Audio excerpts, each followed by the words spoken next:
مل بمل ام خاره خستن بکن آزادیا جنه مسوگر بکن جه چاپامنی و رایا گشتی را لسر کنکوژیا شنگاله یا کود سی تباغا 2014 دا پیک هات 9 سال در باس بون هر وها د 15 تباغا 2021 دا جی تفگر طالبان به همان هشمندیه افغانستان دستسر کرد به وی بونه د سری دا جن و زاروک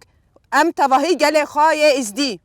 و گل افغان ین کود کنکوژی دا هاتن قتل کرن برزداری ببیرتینن ام وان ایریشن هوانه ین دجمن جن و جیانه بتندی شرمزار دکن هر وها ام تواهی شهیدن جن ان قهرمان کلبر خدان و سری نتواندن برومتک مازن ببیرتینن به هزار سالان لهره مامه و گشتی جهان ایریش لسر جنان هیا اف ایریشن کوپکتین دا اصلا کنکوژیان داره به پیشکتنا پرگانا مدرنیتای کابیتالیست را اف 100 سال داوی اصلا ایریشن لسر جنه زیده تر کر هری زیده جی جنا کو سری هلده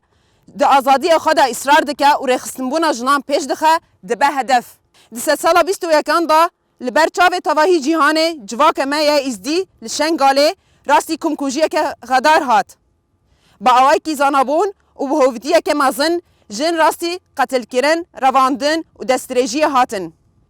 د بازارن کولتیه دا هاتن فروتن لافغانستان جی دبن ناو دین و باوریه دا به هزاران جن جتواهی قادن جیان هاتن درخستن جنن اکتیویست پارلمانتر روزنامه‌وان تندرستوان و پارێزەر بە ئەوەیەکی هووانە هاتن قەتل کرن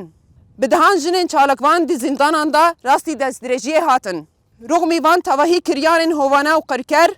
ژنên ئەفغان ên xwedî mîraseke dîrokî ya barxudanê û jinên êzidî yên xwe dispêrên çanda resen ê êzidîtiyê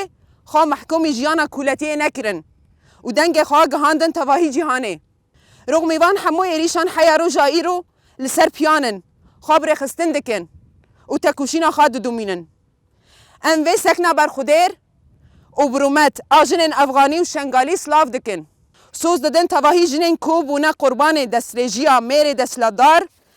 em ê tekûşîna azadiya jinê ji rojava heya bi şengal Efganistan û tevahî cîhanê ji her demê zêdetir bilindtir bikin em duê zanabûnê dane ku her çendî zaman û mekan ji hev cuda bin jî lê bi heman ferasetê zilamê hegemon êrîşeke mezin li dijî jinan pêk tê çi bi navê Daişê dibe çi jî bi navê Talîban dibe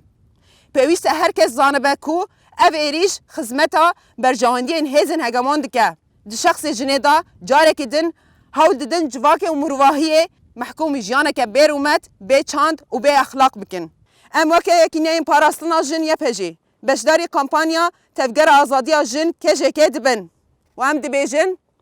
li dijî êrîşên mêrê desthilatdar em li rex jinên Efganî û şengalî ne wek yê pejê me li ser fikir û ramanên rêber apû yên azadiya jinê xwe ji nova ava kir û hêza xwe ya parastinê pêşxist rêber apû riya xilasiya ji kûletiyê nîşanî me da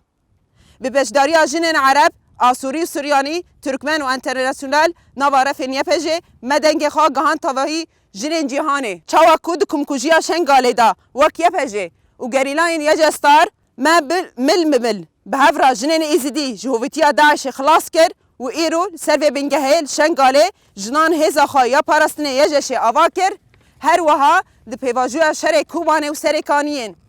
jinên Efganî piştgiriya xwe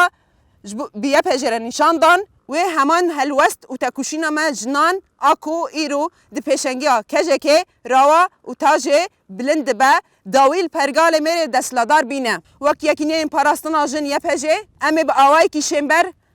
gavên de derbarê bilindkirina tekûşîna jin da pêş bixin ser vê bingehê li hemberî feraseta zilamê desthilatdar em ê pergala xwe ya parastina cewherî hem duwarê berdoziya rizgariya jin da hem jî di xetaparastina rawa da bilind bikin çawa ku me ezmûn û danahevê xwe ya şer û xweparastinê bi jinên şengalî re par vekirin em amade ne ku heman tecrübeyê xwe bi jinên Efganî re jî par vebikin ji bo avakirina pergaleke parastina jinan a cîhanî wekê yê pejê em amade ne ku bi erkên xwe yê dîrokî rabin em ê di şexsê Mursel Nebîzada ya Efganî Jîna Emînî ya Rojhilatî û birîvan êzidî ya şengalî tûla tevahî jinan rakin û soberûjeke azad diyarî jinan û mirovahiyê bikin bijî berxwedaniya jinên Efgan û şengalî bimre hişmendiya zilamê hegemon bijî rêhevalê me jinan rêber apû jin jiyana azadî jin jiyan azadî jin jiyan نازان